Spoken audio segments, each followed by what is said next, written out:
Odatdagi holatda ich qotishi, qabziyat va ichning ketish holatlari kuzatilganda bunda savol paydo bo'ldi. Qanaqa tekshiraman?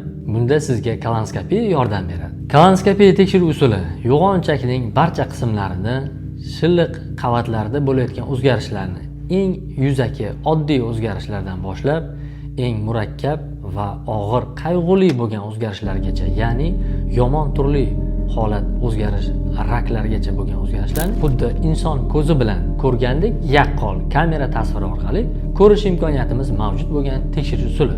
Usulni afzalligi rentgen, MRT, MCKT, UZI, hokazo tekshiruvlarni farqli o'laroq yaqqol ko'z bilan ko'rganimizdan so'ng bu yerdan namunalar olib berish imkoniyatimiz va bu orqali keyingi tashxislash va keyingi jarayonlarga aniqlik kiritish imkoniyatini ham berib o'tadi. Ushbu kolonskopiya tekshiruvini an'anaviy odatdagi usulda to'g'ri tayyorgarlikdan so'ng, shuningdek sedativ vositalar ta'sirida tibbiyot uyqusida o'tkazsak bo'ladi. Kolonoskop apparatimiz endoskopiya evolyutsiyasini davom ettirayotgan Yaponiya brendi Olympus firmasiga tegishli. Hozirgi kunda ichaklaringizda bo'layotgan o'zgarishlarga aniqlik kiritish maqsadida Sosh Medical klinikasida og'riqsiz kolonoskopiya tekshiruv orqali sizga to'g'ri tashxis qo'yib, muammoyingizga yechim beramiz. Hoziroq bizga murojaat qiling.